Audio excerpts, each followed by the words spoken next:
So, who has learned something different that they didn't learn before that they know they can apply to the business already? How many of you are getting some great content from national consultant Mike Obey? How many of you have made that dreaded mistake of talking to a type of person like this and it didn't go so successful? Okay? How many of you heard someone in your downline that talked to someone in this category and it didn't go so successfully? Well, guess what? Now you can transfer that information. Please give it up for part 2 of how to be a master recruiter, national consultant from New York, Mr. Mike Obey. Come on up. Thanks, buddy. All right, so we're going to jump right back into it. We got one more hour of mostly recruiting stuff. So here's my next thing. Ask for a favor. So when I first got started in the business, one of the guys I recruited into the business, I told him, go out there, get people to look at a video, but he didn't listen.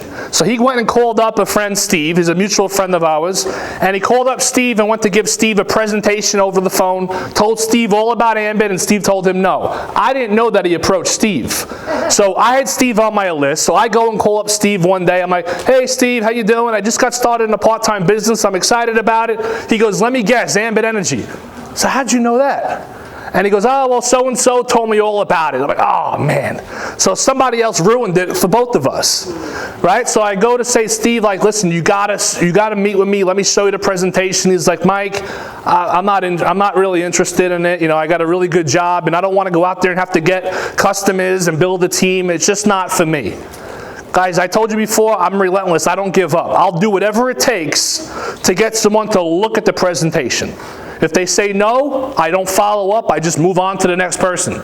So Steve, for months, I had called Steve, tried to get him to meet with me. He's like, no, I don't even want to look. So finally, after maybe 4 or 5 months in the business, I called up Steve. I said, hey, Steve, listen, I know I've been calling you about the Ambit Energy thing, but I need a really big favor from you. He's like, okay. I said, have I ever asked you for a favor in life? He says, no. I said, anytime you ever needed a favor, who do you usually call? He goes, I call you a lot. I said, am I always there to help you? He says, you are. You're a great friend. I said, well, I'm asking you a favor right now. He said, what is it? I said, listen, I know you have no interest in Ambit Energy, but I have this man named Ray Monty. Ray Monty's traveling from Long Island to Staten Island tonight. He's driving about 2.5, 3 hours each way to come out here to help me. I need a huge favor. I need you and your wife to come to the Hilton Hotel, fill 2 seats for me, because I can't have this guy come out here and I don't have a big turnout. I said, I don't care if you even pay attention or not, but I need you to come to help me fill 2 seats so I don't get this guy upset. And I'll never ever mention Ambit to you ever again. He says, you promise you're not going to call me about this Ambit thing anymore? I said, I promise. I just need you to come and do me a favor and come. I said, try to get there like 7:20. So Steve came. I sat him in those 2 seats right there. Him and his wife sat in those 2 seats. I sat somewhere in the back, and there was a presentation. Ray Monty was the featured speaker. And the second Ray said, all right, everybody, have a good night. Drive safe. Steve popped his head up, looked around, found me, ran to me. He said, Mike, I feel like an idiot. I should have trusted you months ago. He says, do you have your laptop with you? I said, yes, I do. He goes, great, sign me up, I'm in. Wow. Steve became my 5th senior consultant in my senior code to get me to national consultant. I thought out of the box.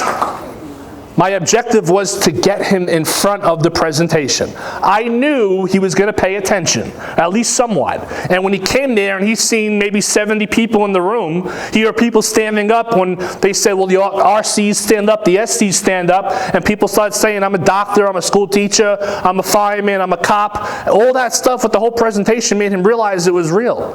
And he signed up and got started in the business and became my 5th senior. That was my approach on asking for a favor. So if somebody's coming to speak in your area, just ask for a favor. Ask them to come down and just to support you. Don't take no for an answer. I can't tell you how many times, Ambit was in my area for about a year before it opened up. So I went and approached some people and they said, oh, I already heard of that Ambit. I heard of Ambit Energy. I'm not interested. So I said, let me ask you a question, Tom. Have you seen the presentation? Oh, no, I haven't, but I heard of it. You got to get customers and do this. I said, somebody else tried to tell me about it a year earlier, and I turned it down as well. I said, until somebody sat me down and got me to look at the presentation is when I was able to really visualize and see this whole thing and get started.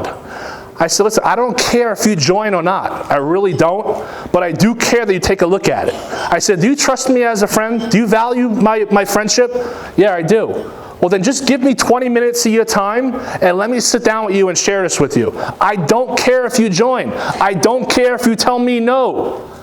But I do care, and it's important to me that if you just sit down with me and look at this.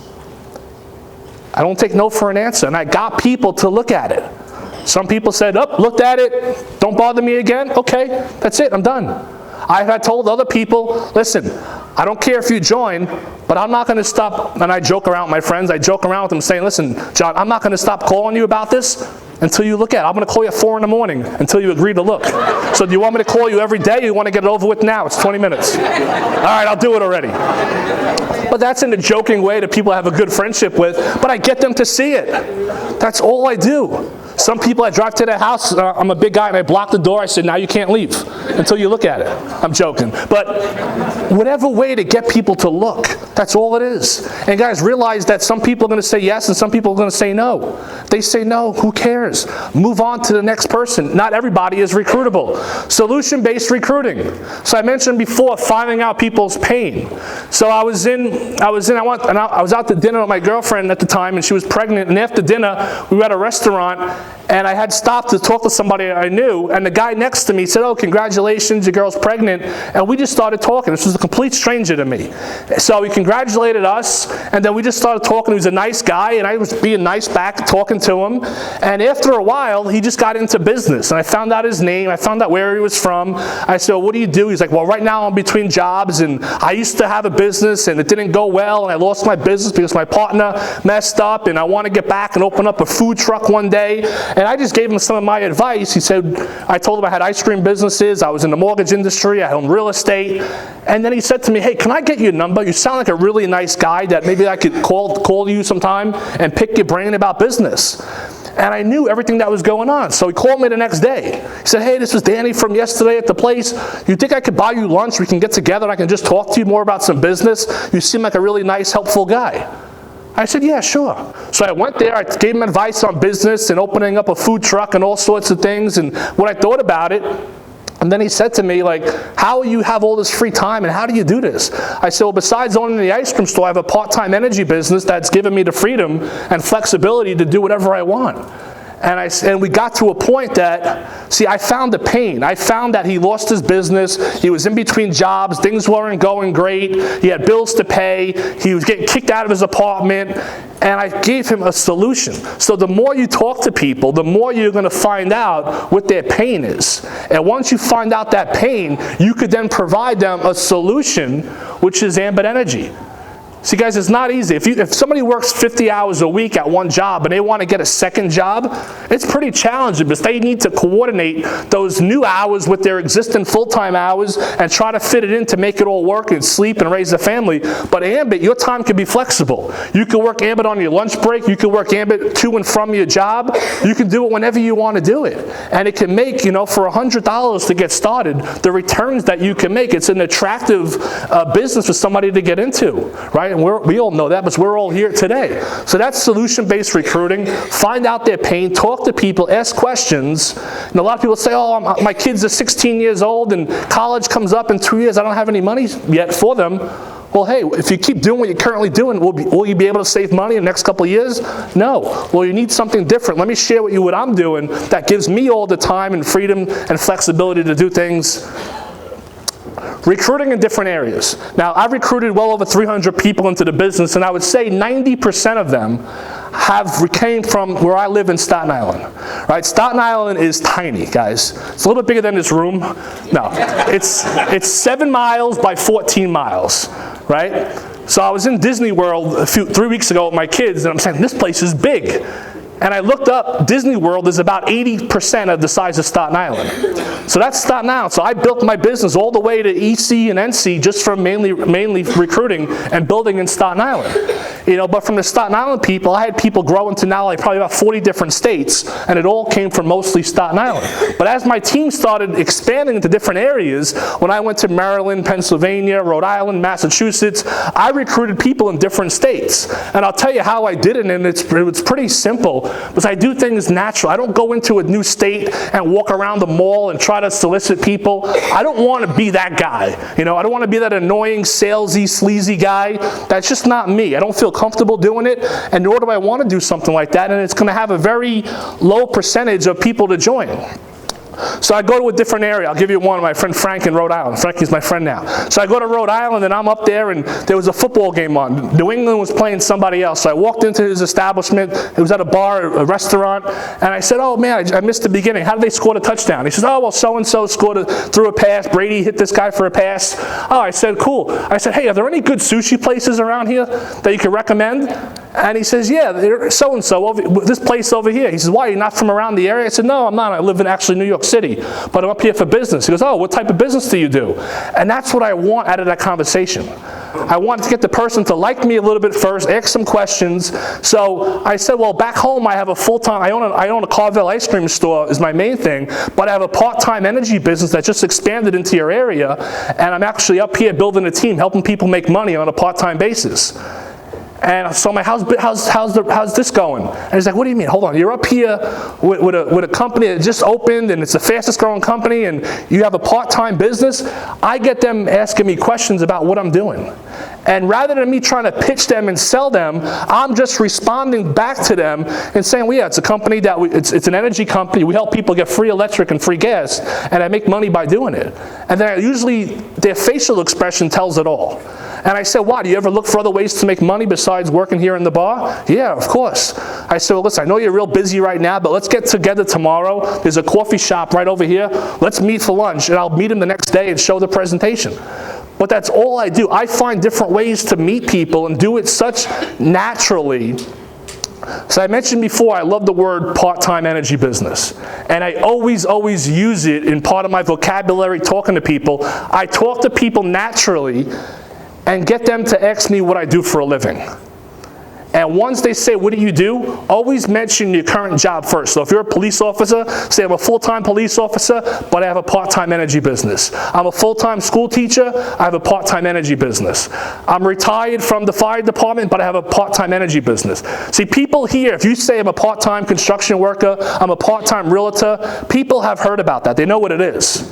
But people have never heard of part-time energy business. So people usually say, well, what is that? Like windmill power or solar power? And I say it's so calm. I say, no, I help people get free electricity with National Grid or whatever area I'm in. I'll use that company. I'll help people get free electricity with Con Edison or PSC&G or TXU, and we get paid for doing it. And they're usually like, really? What, do you ever look for other ways to make money part-time? And at that point, I make an appointment and show the presentation. But and I'm going to touch back on that in a little bit. But that's how I recruit in different areas. Just find different ways to talk to people. Get them to say, well, what are you doing up here in this area? And explain, mention your current occupation first, but you're part of the fastest growing company in America that just opened up in their area, and you're helping people get free electricity and gas. And you got to see, they're usually like, wow, why didn't I hear about this? Tell me more about it. And now it just makes it a lot easier by answering their question rather than pitching them and selling them. See, if I walked into that same restaurant and said, how you doing, sir? My name is Mike Gobay. I run a company, Ambit Energy, and we get people free electric. Do you want to join and make money? That guy's going to be like, no, I'm sorry, I got to get back to work. Do things nice, easily, and casually. Paint the picture recruiting. All right, so I just picked a couple topics here. How to invite a teacher, how to invite a sports coach, how to invite any single person. So you want to paint the picture. See, if you're a teacher and you're going to approach the teacher, it's easy because you're relatable. You both do the same thing for a living. You're a full-time teacher, he's a full-time teacher, and you could both start something part-time. But if you're not a teacher, if I'm not a teacher, I might go up to Mr. Jones and say, hey, Mr. Jones, great job at whatever. I know you're helping my kids in class, and they love you as a teacher. Great job. hey, do you know that I have an ice cream store, right? Yeah, I know. You brought the ice cream one day for your son, and thank you. The class was all happy about it. Besides me owning that Carvel ice cream store, I actually have a part-time energy business on the side that's basically giving me a great lifestyle to be with my kids every day, coming to these school trips and stuff. But the reason why I'm bringing this up to you, Mr. Jones, was I have a friend in the business that I'm in with the energy business.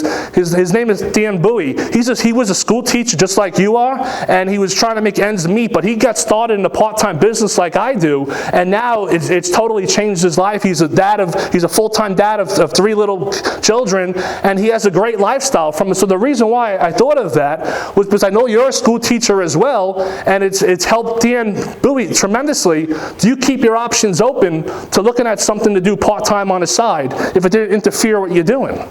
So you see how I paint the picture? I'm not a school teacher, but I'll share a story of somebody else in Ambit who has that profession to let that school teacher think, hey, Mike owns an ice cream store. He's not the same as me, but there's a guy that he mentioned in his company that's a school teacher that is now $1 million earner because he started something that he's doing part-time. And then I say, do you keep your options open? So I don't just go to that school teacher right away as an ice cream mortgage guy and say, hey, are you interested in business? I'll paint a picture of somebody else first. Same thing with somebody into coaching. If I might go to my son's basketball coach and say,